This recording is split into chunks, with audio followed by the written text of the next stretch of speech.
Hello, എന്തെല്ലാം സുഖമാണോ? ഇന്നൊരു മടിയും ബിരിയാണി ഉണ്ടാക്കുക കേട്ടോ. ആദ്യം കുക്കറിലേക്ക് കുറച്ച് ഓയിൽ ഒഴിച്ചു കൊടുക്കുക. ഞാനിവിടെ ഒലിവ് ഓയിലാണ് എടുത്തിട്ടുള്ളത്. ആവശ്യത്തിന് ഒഴിച്ചു കൊടുത്താൽ മതിയേ. പിന്നെ ഇത് ഓൾ സ്പൈസസ് ഇട്ട് കൊടുക്കുക. അത് ജസ്റ്റ് ഒന്ന് മൂത്ത് വരുമ്പോൾ നമുക്ക് അടുത്തതായിട്ട് സവോള ആഡ് ചെയ്ത് കൊടുക്കാം കേട്ടോ. പിന്നെ മടിയൻ ബിരിയാണി എന്ന് പറഞ്ഞാൽ മടിയായിട്ടിരിക്കുന്ന ആ ഒരു ടൈമിൽ നമുക്ക് ബിരിയാണി തിന്നണം എന്നൊരു ക്രേവിങ്സ് ഉണ്ടാവുന്ന ആ ഒരു ടൈമിൽ നമുക്ക് പെട്ടെന്ന് തന്നെ ഉണ്ടാക്കാൻ പറ്റിയിട്ടുള്ള ഒരു ഐറ്റമാണ് കേട്ടോ. സവോള പെട്ടെന്ന് വാടിക്കിട്ടാൻ വേണ്ടി എന്നുള്ള ഒരു സ്ഥിരം പ്രയോഗം ഞാൻ ഉപയോഗിക്കുന്നില്ല. സംഭവം ഉപ്പ് ആഡ് ചെയ്യാം കേട്ടോ ആവശ്യത്തിന്. അത് സവോള വാടിക്കഴിഞ്ഞതിന് ശേഷം നമുക്ക് ആവശ്യത്തിനുള്ള ഒരു തക്കാളി, ഞാനൊരു വലിയൊരു തക്കാളിയാണ് കേട്ടോ എടുത്തിട്ടുള്ളത്. തക്കാളിയുടെ സൈസ് കണ്ടിട്ട് പേടിക്കൊന്നും വേണ്ട, അത് ജസ്റ്റ് കുക്കറിലല്ലേ അപ്പോൾ പെട്ടെന്ന് തന്നെ ആയിക്കോളും. ഇനി ഈ ഇഞ്ചി പച്ചമുളക്, പിന്നെ എന്തുട്ടാ ഇഞ്ചി പച്ചമുളക്, വെളുത്തുള്ളി ആൻഡ് ജീരകം മറന്നുപോയി, അത് ഇട്ടിട്ട് വഴറ്റുക. പിന്നെ നമുക്ക് ആവശ്യത്തിനല്ല ഉണ്ടെങ്കിൽ ചേർത്താൽ മതി. ഇത് ക്യാപ്സിക്കം ഞാനൊരു അനാവശ്യത്തിന് ചേർത്തതാണ് കേട്ടോ. ഫ്രിഡ്ജിലൊന്നും ഇരിക്കുന്നിട്ട് കുറേ കാലമായി, അപ്പോൾ അതൊന്ന് എടുക്കാമല്ലോ എന്ന് വിചാരിച്ചിട്ട് അങ്ങനെ ആഡ് ചെയ്തതാണ്. പിന്നെ പൊടികളായ മഞ്ഞൾപ്പൊടി, മല്ലിപ്പൊടി, മുളകും പൊടി ആവശ്യത്തിന് നിങ്ങളുടെ ഒരു കൈക്കണക്കിൽ. ഞാൻ എൻ്റെ ഒരു ടീസ്പൂൺ ടേബിൾ സ്പൂൺ ഒന്നും പറയാൻ എനിക്കറിയില്ല കേട്ടോ. എൻ്റെ ഒരു കണക്കിന് എൻ്റെ ഒരു മസാലയ്ക്ക് വേണ്ടിയിട്ടുള്ളതാണ് ഞാൻ ആഡ് ചെയ്തിട്ടുള്ളത് കേട്ടോ.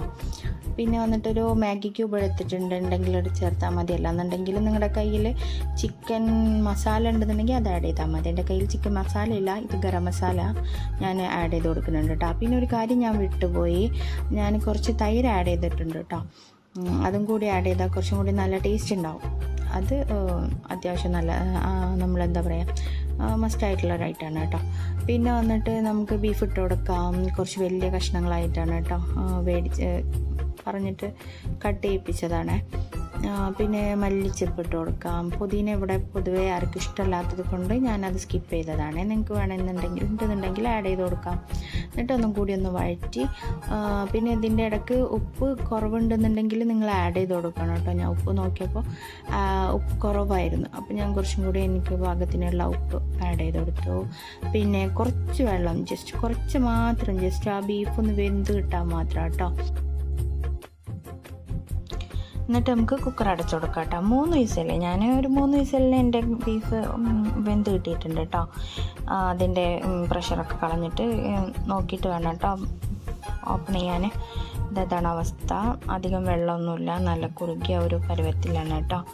ഇതൊന്നും കൂടി നമ്മളൊന്ന് മിക്സ് ചെയ്ത് കൊടുക്കുക. അടി നമുക്ക് തങ്ങിയിട്ടുണ്ട്, തങ്ങാൻ വഴിയില്ല. നമുക്ക് അത്യാവശ്യത്തിനുള്ള വെള്ളം നമ്മൾ ആഡ് ചെയ്ത് കൊടുത്തിട്ടുണ്ട് കേട്ടോ.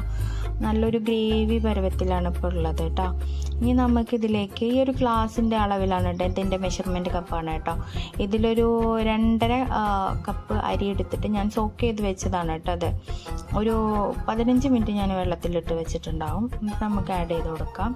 എന്നിട്ട് വന്നിട്ട് ഒന്നും കൂടി നമുക്കൊന്ന് മിക്സ് ചെയ്ത് കൊടുക്കാം കേട്ടോ.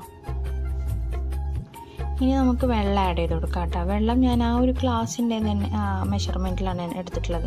5 ഗ്ലാസ്സാണ് കേട്ടോ. നമ്മൾ 2 ഗ്ലാസ് അരിക്ക് 5 ഗ്ലാസ് വെള്ളം എന്നുള്ള നിലയ്ക്കാണ് കേട്ടോ ഞാൻ എടുത്തിട്ടുള്ളത്. അതും കൂടി ആഡ് ചെയ്തിട്ട് നമുക്ക് ഉപ്പ് ഈ ടൈമിൽ കുറവാണോ ഇല്ലേ എന്നുള്ളതൊക്കെ നോക്കിയിട്ട് നിങ്ങൾ ആഡ് ചെയ്ത് കൊടുക്കണം കേട്ടോ. എന്നിട്ട് നമുക്കൊന്നും കൂടി ഒന്ന് മിക്സ് ചെയ്തിട്ട് കുറച്ച് ഗരം മസാലയും കൂടി ഇട്ട്, എന്താണാവോ എനിക്കറിയില്ല, ഞാനും ഗരം മസാലയും കുറച്ച് നല്ല ഉജ്ജന്മ ബന്ധാണ് തോന്നുന്നത്. എനിക്ക് കുറച്ച് എല്ലാ കറിയിലും കുറച്ച് ഗരം മസാല കൂടുതൽ വേണം. നിങ്ങളങ്ങനെയാണോ എനിക്കറിയില്ല കേട്ടോ. അപ്പോൾ കുറച്ച് ഗരം മസാലയും കൂടി ഇട്ട് കൊടുത്തിട്ട് നമുക്ക് ക്ലോസ് ചെയ്യാം കേട്ടോ. ഒരു 2 വിസിൽ മതിയാവും നമുക്ക് ഇത് റെഡി ആവാൻ. ഇതാട്ടോ ഞാൻ ഓപ്പൺ ആക്കിയിട്ടുണ്ട്. 2 വിസിൽ കഴിഞ്ഞു. നല്ല അടിപൊളി റൈസ് ആയിട്ടുണ്ട്. റൈസ് ആയാലും ബീഫായാലും നല്ല പോലെ വെന്തിട്ടുണ്ട്. ആർഭാടത്തിന് ഇതിവിടെ ഇരുന്നോട്ടെ അല്ലേ, ജസ്റ്റ് കാണാനൊരു ഭംഗിക്ക്. അപ്പോൾ എൻ്റെ ബിരിയാണി, തട്ടിക്കൂട്ട് ബിരിയാണി റെഡി ആയിട്ടുണ്ട് കേട്ടോ. ഞാനിതാ സെർവ് ചെയ്യാണ്. ചോറിട്ടു, പിന്നെ ഒരു മുട്ടയും വെച്ചു, പിന്നെ അച്ചാറില്ലാണ്ട് എന്ത് ബിരിയാണിയില്ലേ.